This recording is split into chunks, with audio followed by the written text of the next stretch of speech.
अस्सलाम वालेकुम दोस्तों। आज की कहानी बड़ी दिलचस्प है क्योंकि ये कहानी बिलॉन्ग करती है लेबनान से।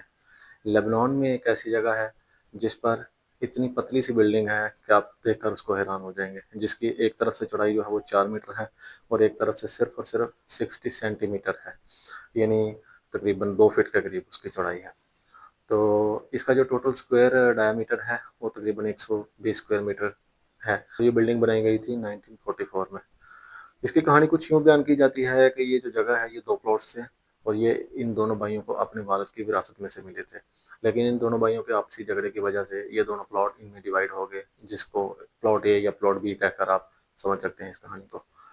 तो इसमें चक्कर कुछ यूँ चला कि इसी जगह पर गवर्नमेंट ने कोई रोड बनवाना था। तो लेबनान में ये लॉ है कि आप किसी की परमिशन के बगैर उसे जगह खरीद नहीं सकते, चाहे वो उसके ऊपर कोई सरकारी इमारत ही क्यों ना बनानी हो। लिहाजा एक भाई ने गवर्नमेंट को अपनी ज़मीन ऑफर कर दी, लेकिन दूसरा भाई ये नहीं चाहता था कि पहला भाई भी जो है वो गवर्नमेंट को अपनी जगह बेचे।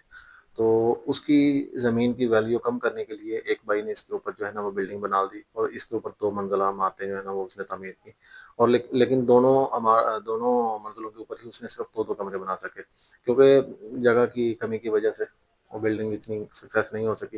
लेकिन बनाने का मकसद सिर्फ यही था कि दूसरे भाई की ज़मीन की वैल्यू को कम किया जा सकता है, क्योंकि क्योंकि जब दूसरे भाई ने ज़मीन नहीं बेची तो गवर्नमेंट ने वो रोड कैंसिल कर दिया और रोड कहीं और से बना लिया।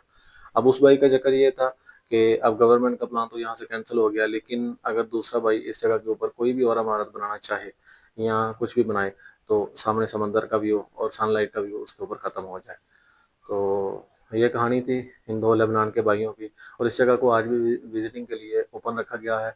और इस जगह का नाम है अल-बासा। आप गूगल मैप पर भी इसके ऊपर सर्च कर सकते हैं और इसकी हम तस्वीर भी शेयर कर देंगे ताकि आप इसको देख सकें।